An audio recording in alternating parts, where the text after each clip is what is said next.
Hello, everyone, and welcome to the Disability and Philanthropy Forum's Disability Equity Series. My name is Sandy Ho, and I'm the Executive Director. I use she, her pronoun, and I am coming to you today from the unceded land of the Massachusetts and Wampanoag people, also now known as Massachusetts. Um, just a few items before we get into our conversation. As part of our commitment to accessibility, our panelists and I will each provide an audio description of ourselves. I'm an Asian American disabled woman with short, dark, wavy hair. I'm wearing a green sweater with black, white, and gray pattern around the collar, and my Zoom background is blurred. My access needs today are met because we do have captioning that's provided through the screen text link. We are troubleshooting some of the caption access on Zoom. For today, you know, all of our moderators and panelists will be on camera, but as our audience and participants, you all will be muted. This webinar is being recorded, and so everybody will receive a link to the recording in a few weeks. Although we are going to be using chat periodically from our team to drop links to share with you throughout the conversation, it will not be available for folks to communicate out. So we highly recommend and encourage you to please use the Q&A button at the bottom of your screen to share any questions during the session, and we'll do our best to incorporate those during the panel discussion. If that is not accessible to you, please feel free to send your Q&A over to communications@disabilityphilanthropy.org. All right, so we do have a poll question to kind of set the context for our conversation today. The poll question is, who was the Black disabled woman activist and civil rights leader who said, "I'm sick and tired of being sick and tired"? So if you'll take a second to put into your answer into the poll. So to moderate our panel, I'm delighted to introduce Patrick Cokley, Senior Program Officer, the Equity and Social Justice Partnership at Robert Wood Johnson Foundation. And Patrick is joined by the panel by Civil Rights Attorney Brittany Wilson and Wellness Curator Mel Brown. You can learn more about them in their bios that are being dropped into the chat. All right, take it away, Patrick. Hey, wonderful. Thank you so much, Sandy. And I'm super pleased to be joining everyone and for the Disability and Philanthropy Forum to be hosting this wonderful conversation. My name is Patrick Cokley. My pronouns are he, him, his. I am a fair-skinned, if I say fair-skinned, it gives away that I'm Southern. Light-skinned black male wearing dark glasses and a black and white sweater with a blurred background, and my luxurious locks are pulled back behind my head today. My pronouns are he, him, his, and I am speaking to you today from unceded Lenape land in Montclair, New Jersey. And it's such a pleasure to be here with all of you today. I'm actually very much been looking forward to this conversation for a couple of reasons. First, it's always key for us to share with each other, and the real connection and the importance of talking about Black disability identity is something that's really important to me. As when I grew up, I didn't really always feel like there was always good examples and good conversations. But secondly, as we're in a period of contention, this sort of connection that we're having with each other today is important because resistance is also about building community. It's about existing in positive places. And I feel like, especially with the panelists that we have joining us today, that there's going to be some real positive energy and positive outcomes to this discussion. So I'm pleased to have all of you with me and join that. So I hope that all of you join me in welcoming Mel Brown, researcher, social scientist, and founder of Deep Space Mind. And I'm also pleased for our panelist, Brittany Wilson, fellow Bison, which I'm also excited about, and director of civil rights and the civil rights and disability justice at NYU Law. Now, rather than read their bios, I think we're just going to, we can refer everyone to the chat. And I'm just going to get started. Mel, we're going to start with you, followed by Brittany, just for a quick introduction, and then we can get into our conversation, which I know we're all excited to get moving. So, Mel, go ahead.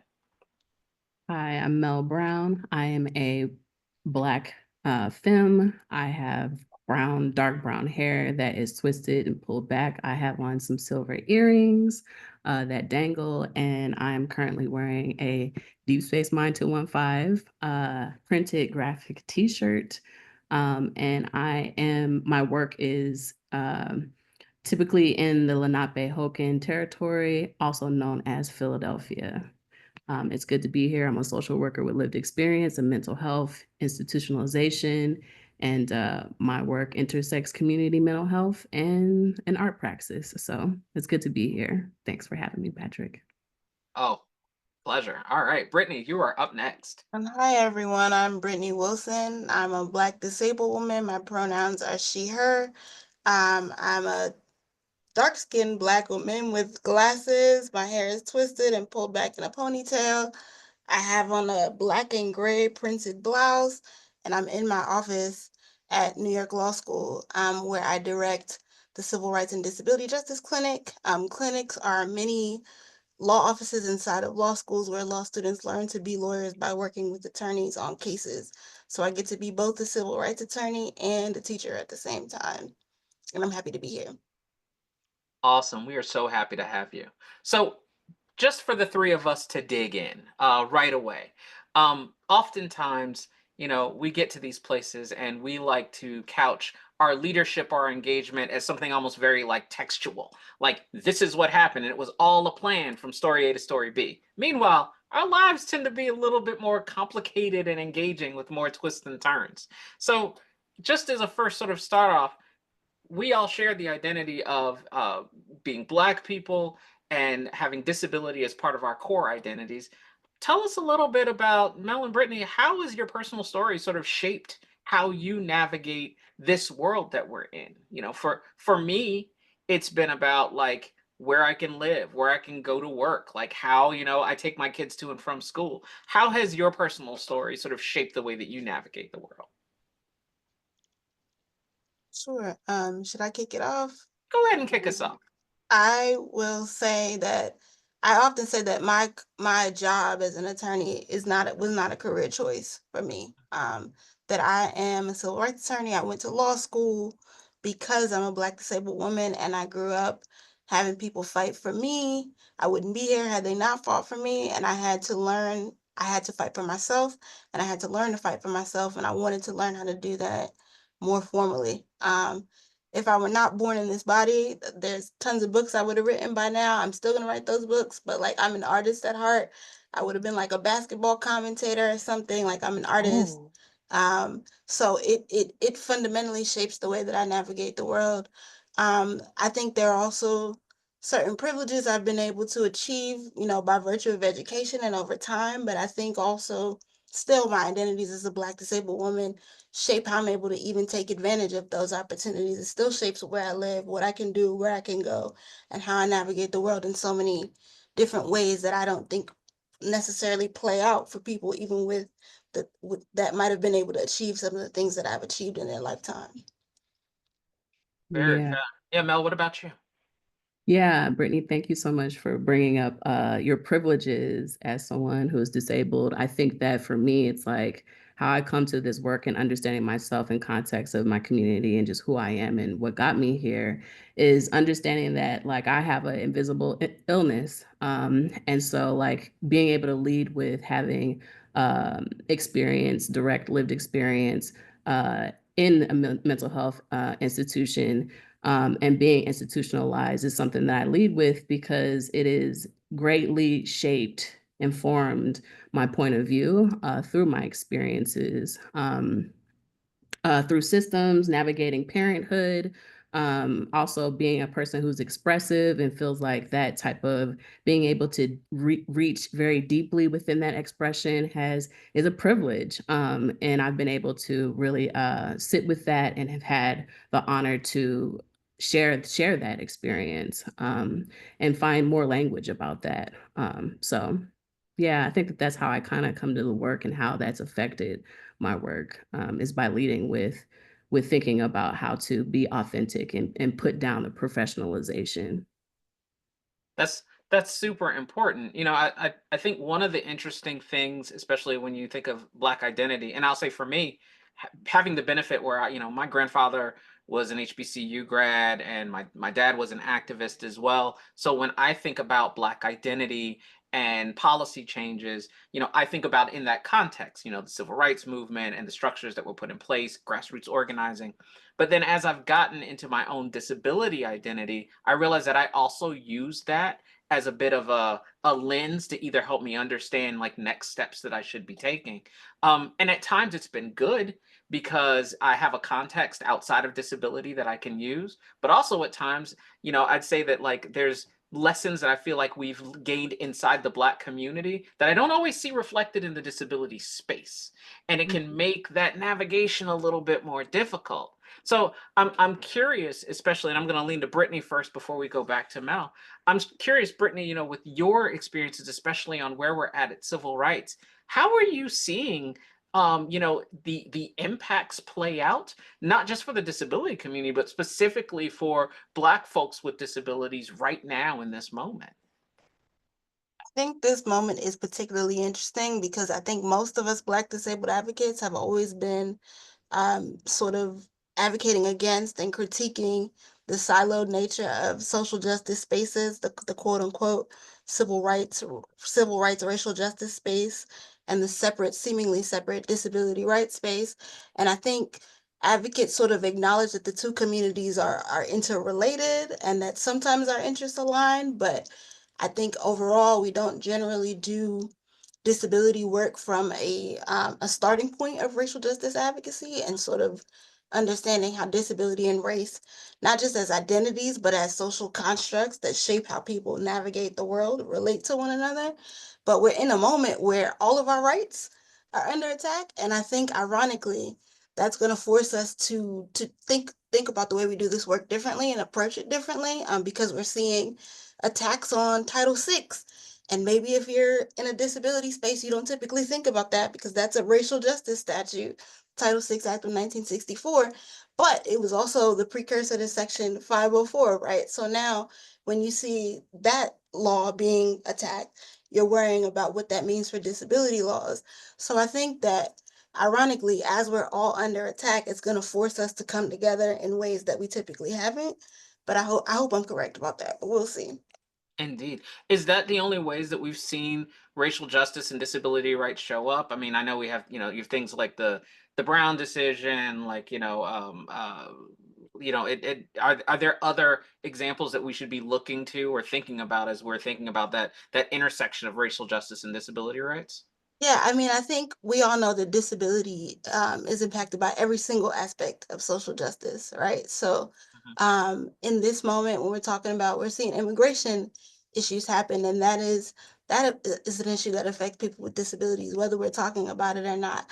Healthcare, of course, the economic policies that are happening are going to have a disproportionate impact on disabled people of color. So every single thing that's happening in this moment is going to impact people across racial justice lines and disability justice lines as well. Indeed, indeed. It also makes me think of when we've talked about movement spaces and Black spaces and disability spaces, oftentimes we come to these things, to these movements as a function of trauma. We're involved because something terrible happened to us or our family, and we say we want to make a change, for how for how things are going on in our country. Coming to something because of trauma has a real impact then on personal and mental health. And so, Mel, I'm curious with your experience, what's also going on as it relates to sort of impacts on mental wellness and support? Are either of our communities doing it right or doing things that are worthwhile to keep us ready for the fight ahead?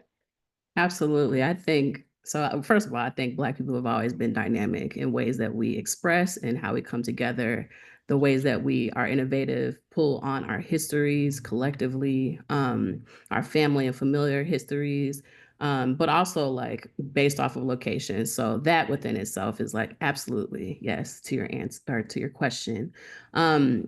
And to go back to about how the system is affecting, especially when it comes to policy, is like I think for us right now, there's been a significant misunderstanding of invisible illness and specifically mental illness. It seems like that comes up again when folks are in crisis mode, and I think that something that DSM 215 specifically is working on is like how to mitigate having to involve carceral systems when there is a crisis.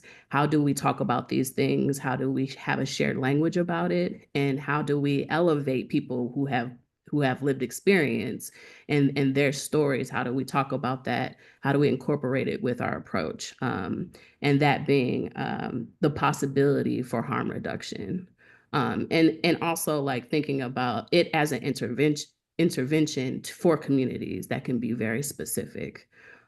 So to answer your question, I think that there's on the ground work around this that has a lot to do with destigmatizing mental health for sure. Indeed. And Mel, I'm so glad you mentioned Deep Space Mine 215 because for a couple of reasons. I think, one of the things we know from mental health space is people who are often in mental health crisis believe that there is nothing to be done. Whereas there's tools and resources. It's the reason why it's so important for us to talk about it. And I think the work that you're doing is awesome because it also approaches that in the same way for a Black and disabled community, saying, no, there's stuff we can do. We don't have to shoulder this by ourselves. Can you say a little bit more about sort of like some of the steps that you're using to either resist the stigma, dismantle them, and sort of change the way that not only do we perceive mental health in the Black community, but how we perceive mental health for Black disabled community as well? Yeah, I mean, stepping away from thinking about professionalization and institutions being the acme of, who gets to decide what mental wellness looks like. And so, as I mentioned, I'm thinking about how to come together. One thing that I think is happening within communities is thinking about how to create safe spaces for community members to have hard conversations and build relationships. And one thing that we've been doing is piloting that in green spaces, so community gardens, and thinking about like because of again of how mental health is. Within Philadelphia specifically, I can just say that it's like one of the many prongs of crises that are happening within our communities. And another thing that is kind of sort of really difficult is thinking about how housing intersects with mental health. And so creating these third spaces for community members to come in and get to know each other because we're constantly being shuffled around the city is important. And along with like it being intergenerational and going back to the idea of like, how do we have shared experience and also, leaning on the experiences of elders and what is an elder and like even repairing some relationships with elders and that have been ruptured because of like the gap of generations and how things are perceived or viewed. And so having that third space has been vital to the work that we're doing currently in Philadelphia. That's so awesome. I find myself also thinking about the impacts on the community, what it means when, like you were saying, if you repair relationships with elders, that's not just your family, that's everyone they interact with. And that has the capacity to sort of change the way that we live together. Does that also continue to push into broader mental health and well-being? Or is it just sort of like, ripples in a pond? Like, does that work?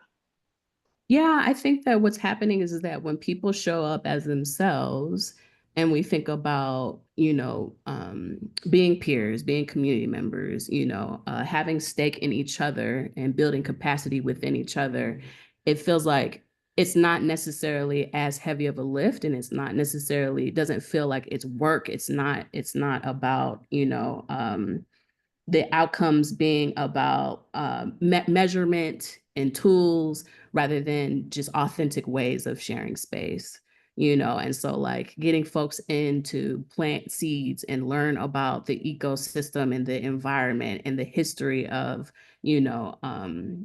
just the history of the land that's there, and how it's generational and it has a history that is multi-generational, even amidst people moving from space and parts of the city to different parts of the city.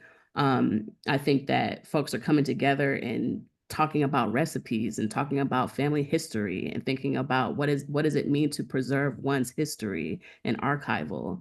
And so those are in images and how to create images and new memories and archive that. So I think that those are some of the ways outside of just, thinking about more of like a talk therapy, or again, like a clinical practice of like talking through the problem and being engaged and having to like constantly interrogate the problem, thinking of other ways, other modalities to cope and to be together and build relationship. Oh my gosh. It's so important, especially because, in a lot of BIPOC spaces and queer spaces, the capacity for revolution or for change doesn't just come from a podium or from policy. These are conversations that we have in our family kitchens, around campfires, and those are the spaces I think that are often the engine for our creation. But it can also make it difficult. I've found, in even my own advocacy, where the place where I get power is not always the same place where the forward motion takes is happening. So if I'm in my mom's kitchen and all of my family is talking about what we have to do for our people, I don't always have that in the disability spaces we're creating policy. And so it sort of leads me to a question that I've always been curious about. And Brittany, I'm going to throw it to you for this one. What are the obstacles to bring together sort of racial justice and disability justice in a civil rights piece? Because we know it's more than just this sort of cultural thing there, but there's something going on that's keeping us from making a valid connection. What do you think it is? I think that there are lots of factors. That's a huge question, but I think that there's this stigma, or this rumor at least, that disability is a form of stigma, a societal stigma, and that when you have one form of societal stigma like race, or non-white race rather, that taking on another one like disability is something you don't want to have to navigate. And scholars like Sammy Schalk in her book Black Disability Politics have started to debunk this. Like, actually, no, it's a lot more nuanced than that. And Black people have always advocated for people with disabilities. And I'm actually working on an article right now about, it's called The Disability History of Brown versus the Board of Education, where I talk about two cases. One called Miller versus the DC Board of Education, which is a case in which 5 Black deaf students and their families sued Gallaudet University 2 years before Brown for the right to be educated at Gallaudet, which at the time only educated white deaf students. And also another case, Brown versus the Board of Education, is actually made up of 5 companion cases. So the Delaware companion case within Brown, one of the plaintiffs in that case had a heart condition, which is not part of the broader story within Brown that's often told. And so her mother actually wanted to file the lawsuit, wanted her to be a plaintiff in the lawsuit, to attend the integrated school, not just because she wanted her to go to school with white people, but because it was actually dangerous to her health for her to have to travel across town to the white school. And so this was significant to me because it showed that Black disabled people were part and parcel of the road leading up to Brown and in Brown itself. And actually, I found out that the attorney in the Miller case, the case suing Gallaudet, was actually the attorney in the DC companion case in Brown. So that to me showed that it was intentional, that there was this cadre of Black attorneys that were thinking about disability as also part of what needed to be included in education. But yet, when you hear the story of disability in education, it usually starts with these cases, Park and Mills, where after Brown, disability is something that people were told to be thinking about after Brown, where mostly white disability rights attorneys said, hey, we've given Black people rights. What about disabled people? As though, race and disability are mutually exclusive. Right. And so my uncovering this history was really significant for me as a Black disabled person and as a scholar, because I was like, wait a minute. Black attorneys were advocating for Black disabled students.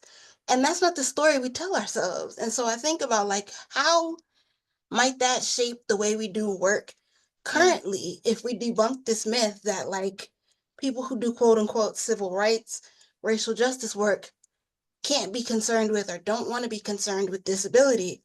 And we started thinking about race and disability as issues that not only overlap in terms of identity, but that one impacts the other. Whereas like you fight desegregation, not just because you want to go to school with white people, but because segregation has disabling effects, right? Right. Like that's thinking about disability in a racial justice lens. And so I think that's part of the problem in terms of why the work is so siloed. It's the narrative, it's the stories we tell ourselves. And so that's one way that I hope to address it.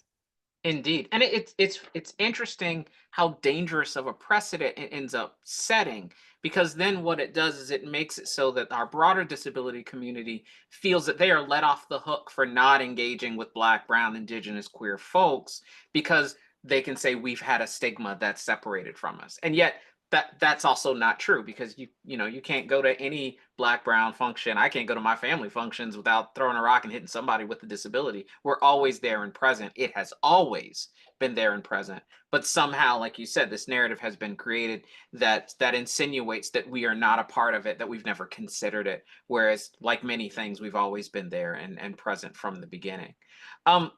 It raises some interesting questions then, because it then becomes necessary for folks like us on this panel, folks like our colleagues who've been really carrying the banner for Black disabled spaces, to also have to really be even more visible. Sometimes I think more than we want to be. And so it makes me then wonder, what else can we do, not only to like spread this advocacy, but how do we do it while also protecting ourselves? Because when you put yourself forward, it can be scary and challenging. I don't always wake up wanting to be the all in all for every Black disabled person, or be the Black person for the disability community, or be the disabled person for the Black community. It's not easy. How do y'all take care of yourselves?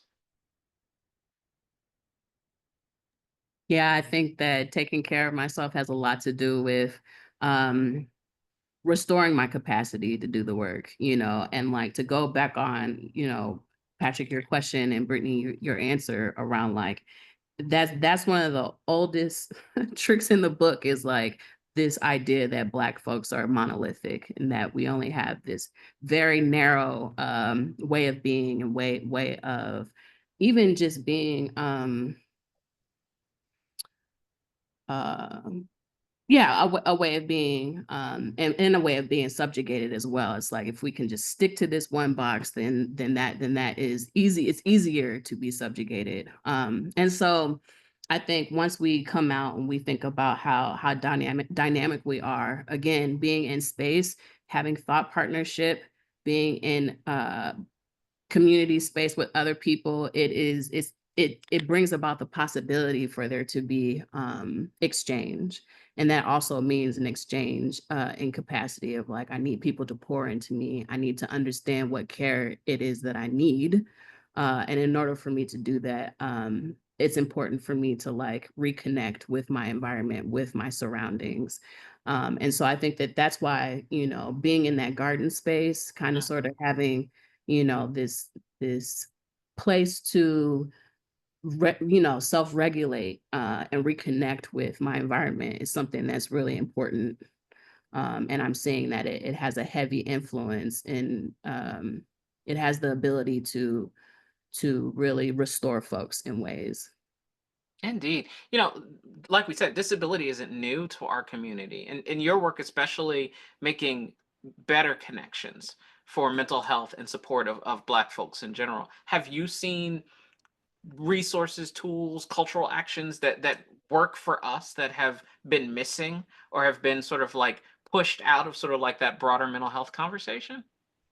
Yeah, I mean, how we have approached like DSM 215, how we've approached even talking about this is through the lens of Afrofuturism, and so thinking about creativity, and having the space to practice creativity, and thinking about futures and what that looks like.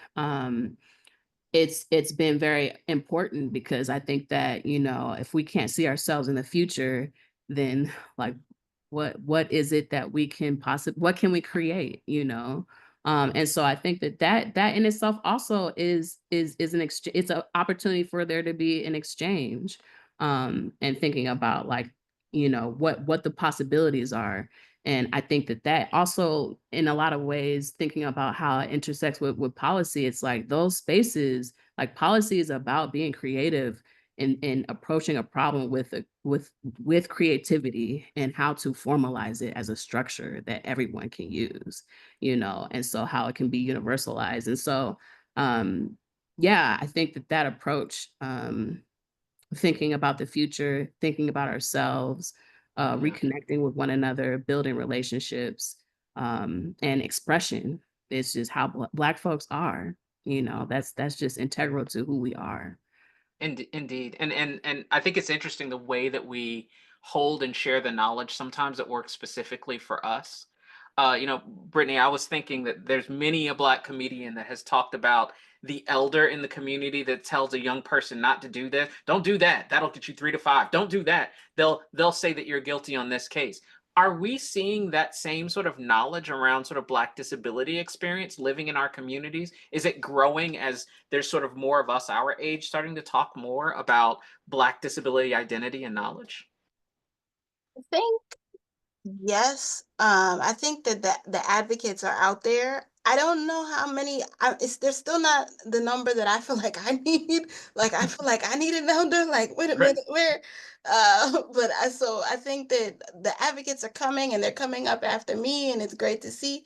And there've always been elders in the community doing this work and lifting people up. But I still feel like we're greatly outnumbered.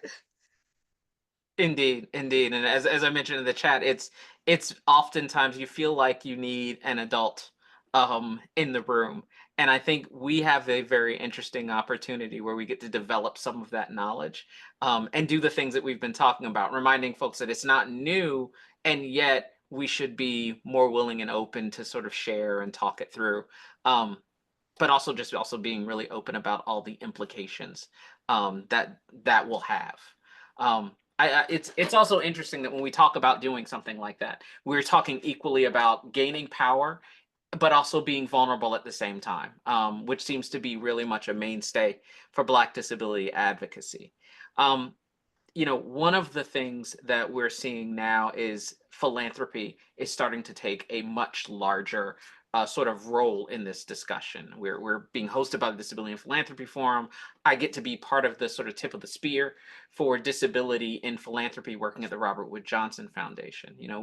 We have to sort of really acknowledge that 30 years ago, 50 years ago, the way that philanthropy dealt with disability was not the way that we're doing it now. It was very much charity or medical model. And now we're at a place where we're starting to not only see people with disabilities lead or be a part of these missions to support disabled communities, but we're even seeing folks like Sandy Ho, or Rebecca Cokley, or myself at Robert Wood Johnson be involved in these staffs and be a part of the discussion about what disability support should look like from the foundation community.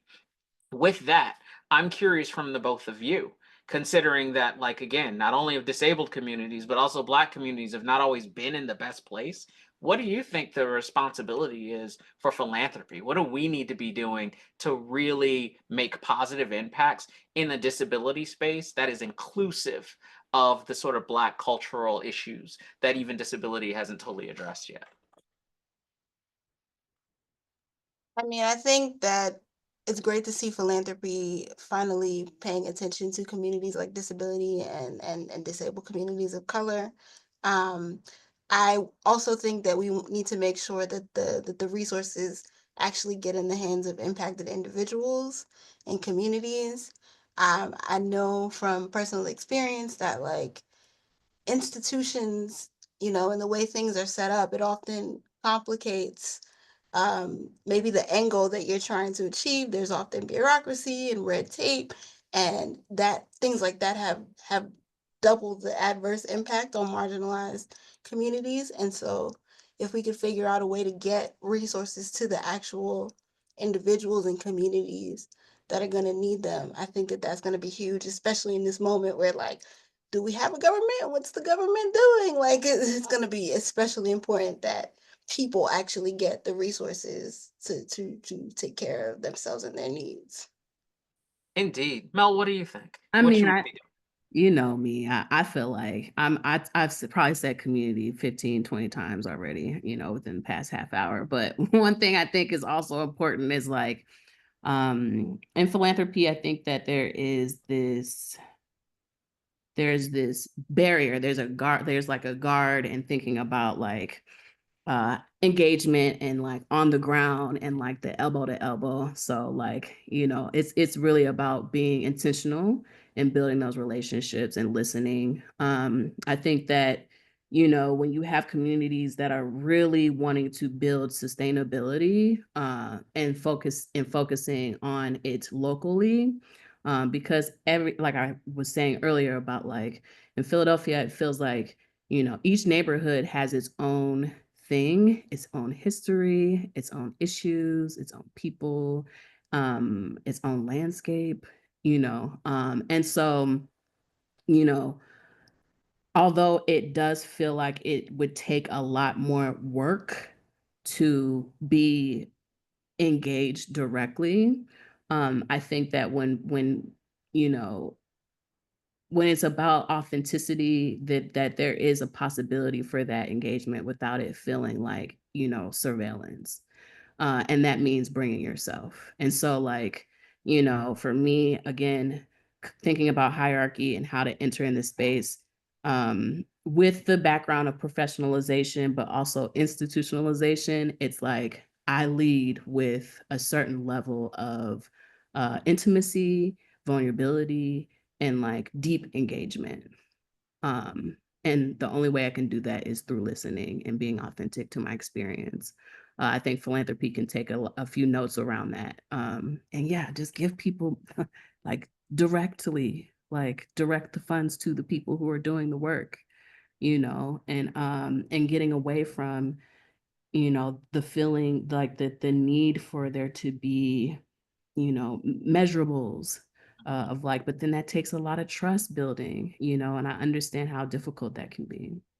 Indeed, Mel, you've leaned into something that we've even heard from partners in philanthropy who say we want to be engaged, we want to have more knowledge, we want our grantees to be the diversity of the country, and yet there's often a fear because our organizations that might have Black disability identity are not large. They're tiny organizations, and folks say, well, it's risky to fund something that small. It's like, but they have the expertise that we need.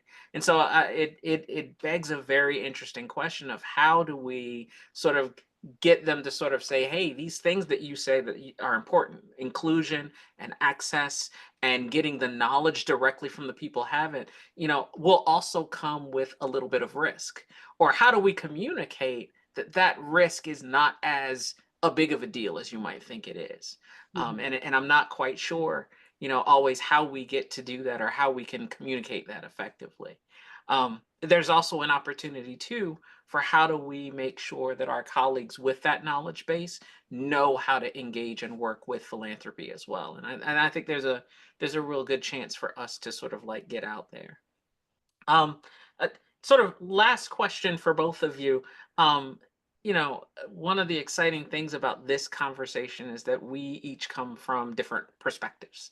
Like you said, none of us are monolithic. And so what are your last thoughts? If you could wave your wand, if we could use some root magic, if we're not going to wave a wand, that our people use, and these are my people in South Carolina, they're root magic people.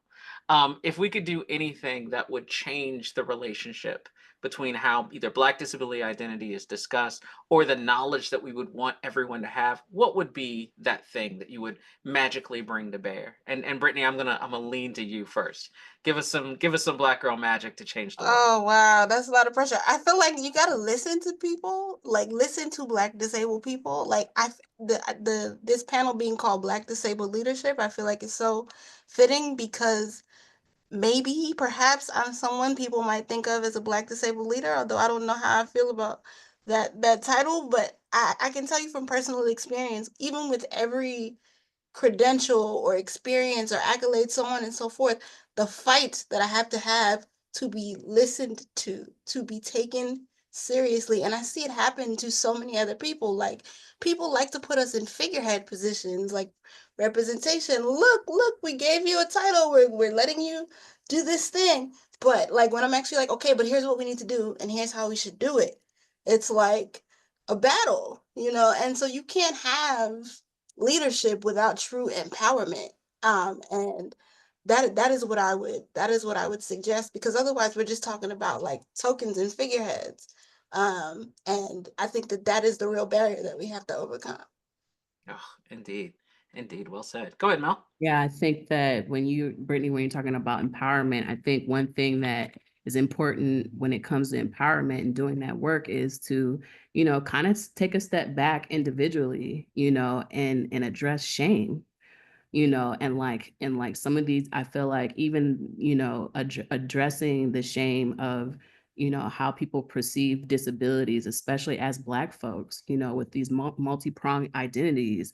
It's like, addressing the shame, holding the shame, processing the shame, and also recognizing that you're not alone, and like the more that we talk about it, the less that we feel alone and ashamed, and I think, yeah, the courage part is about, how do we have pride about ourselves, outside of just, the accolades, because they're great,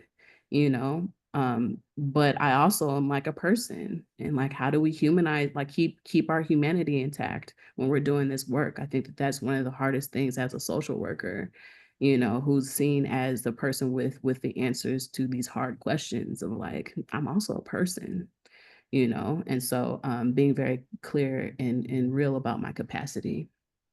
Indeed. I'm in listening to you, I'm also reminded of the positive lessons that I've taken on my journey of accepting my own Black disability identity, because it's not something that happened overnight, and realizing that like not only have I been able to be present, but like that there have been folks with my experience that have been present at all of the greatest things that have happened to our communities, in multiple communities, not even just the Black spaces.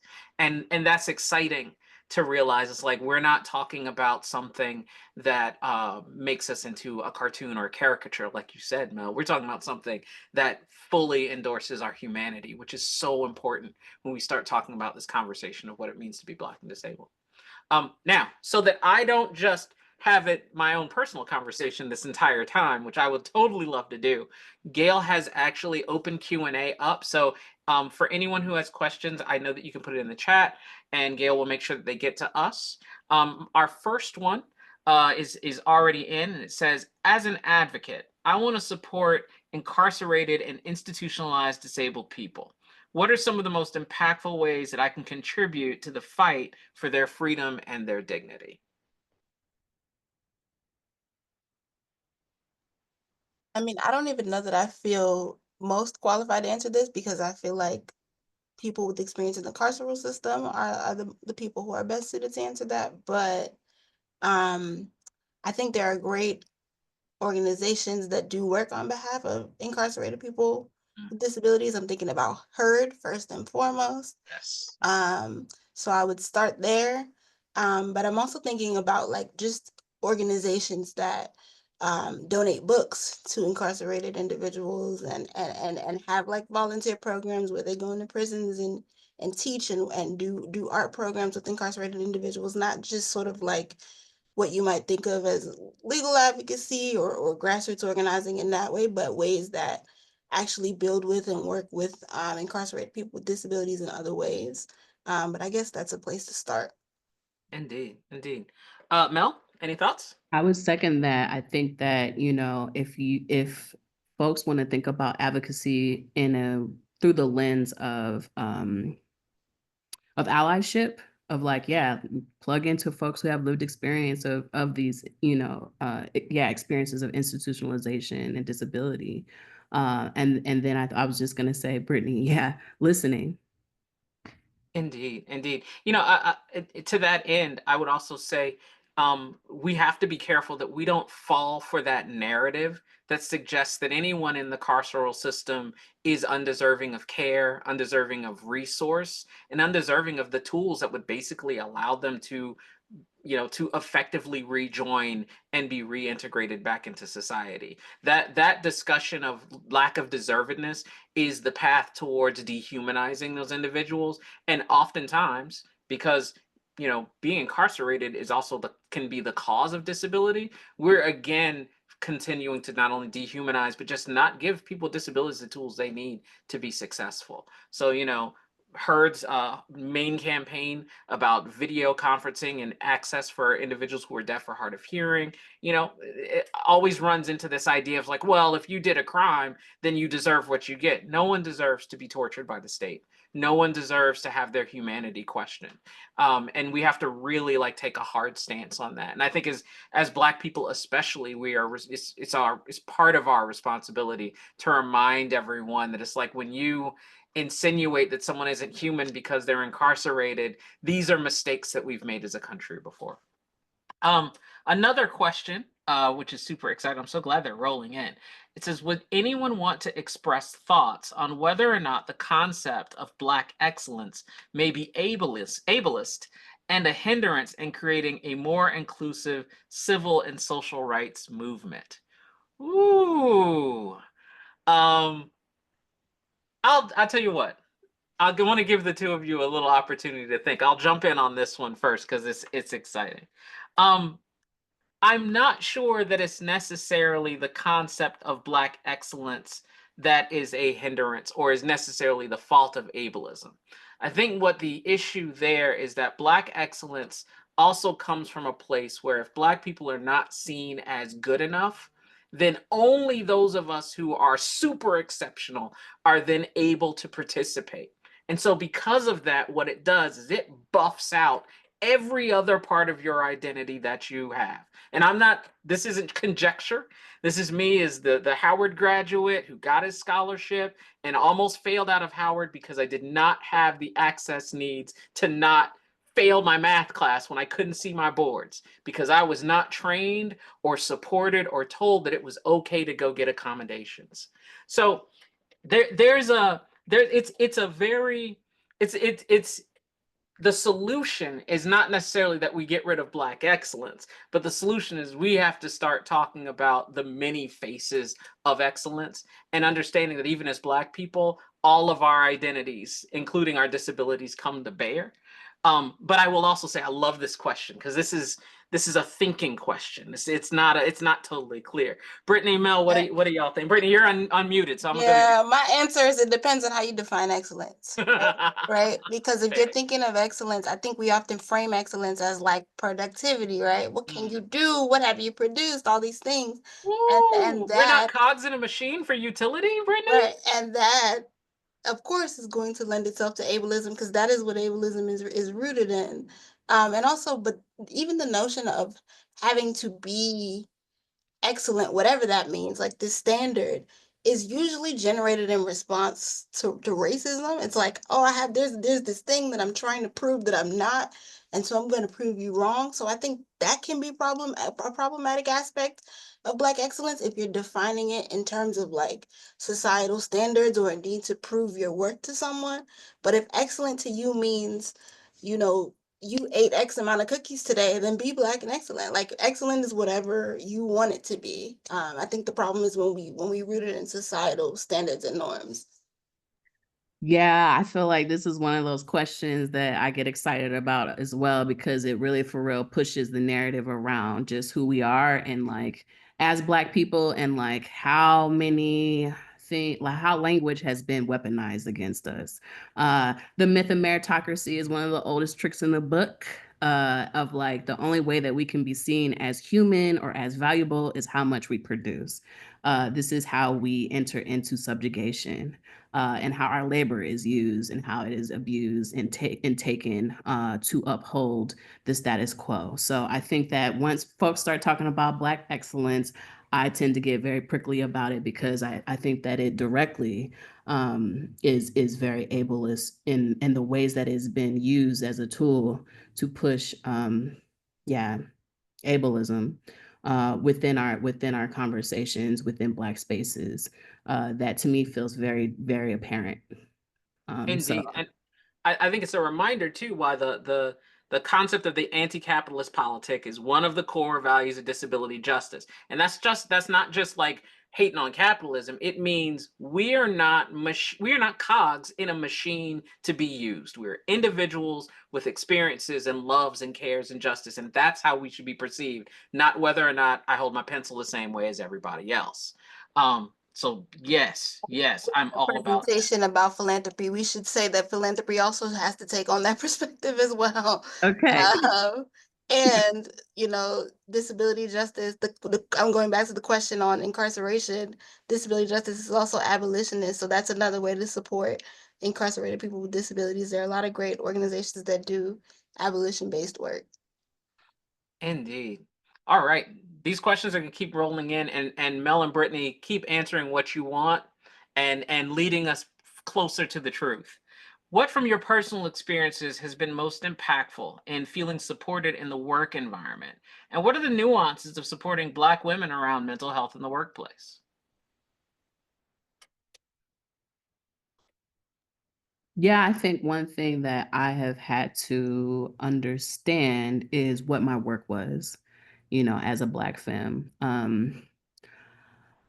I feel like this also is a great segue into the conversation around being a token, around the conversation of being perceived as the strong one, and how that also is ableist language of I think that when I'm in environments, be it work, how my community, if I am seen as a person who deserves wholeness, and that is the approach to how people engage with me, and it not being about perfection, but being humanized, then I am in spaces where I can have safety. And I think that one of the hardest parts about being in capitalism, especially as it is imploding around us, is just the culture around labor and the culture around work. It is very, very difficult. It has been very, historically harmful, yet in some spaces very rewarding. And I think people can also have their roses in ways that they've pushed against certain cultures and environments. And so I think that that's been very difficult, just in my own personal journey, even in the work that I do today. It has been hard. So yeah. Indeed. All right. Oh, I'm sorry, Brittany, did you have a response for that one? No, I didn't know if you wanted me to or not. Oh, well, I have one last question for both of you. It's not going to be quick, but I'm going to take a little bit of prerogative too, because this is a question in some ways also for me. The question initially says, can you talk about the leadership of Black women in moving intersectionality forward in the racial and disability justice context, and integrating feminist and anti-sexist lens? And this seems especially important to our current context, where white male supremacy seems to be running our world. I'm going to spin this question a little bit, and sort of acknowledge that Black women have especially been the standard bearers as it relates in racial and disability justice and in parts of our movement. So I'm going to spin it and say, what can I do, especially as a Black man, to be better supportive? And how does that bleed over into the work that we've been talking about for disability justice?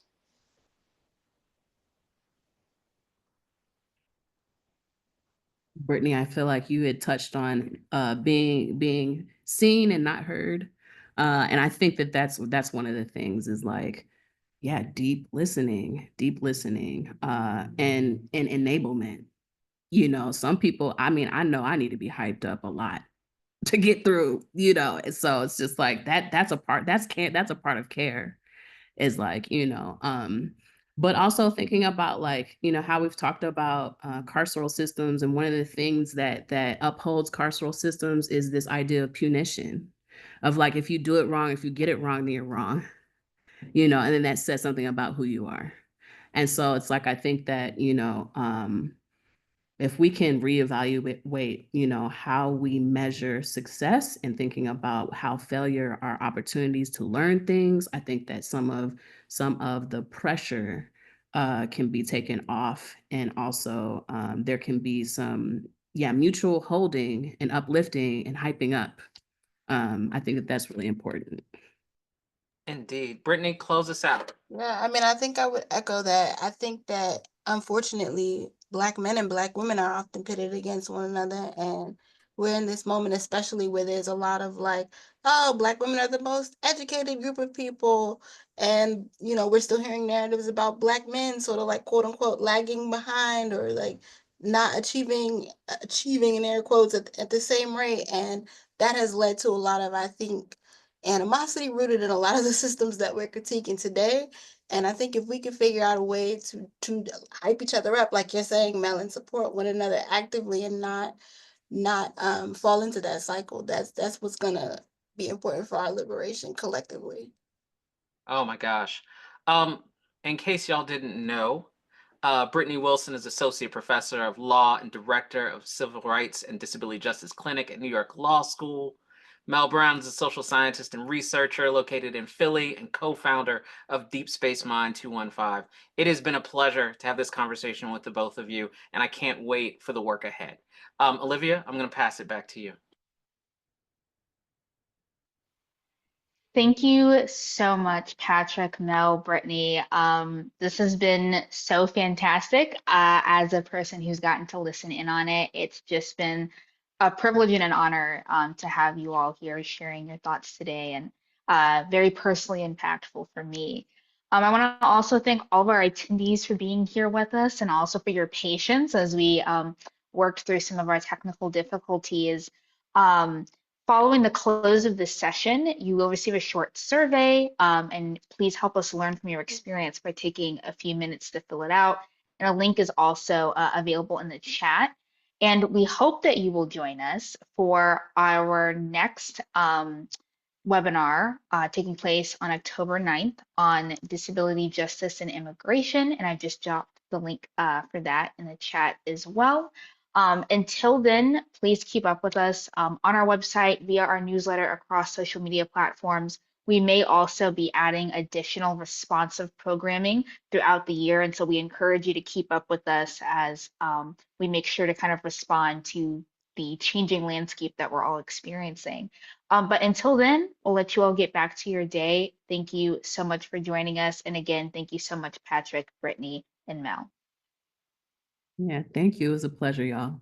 Likewise, thank you for having me. Indeed, this was great. Thank you so much. All right.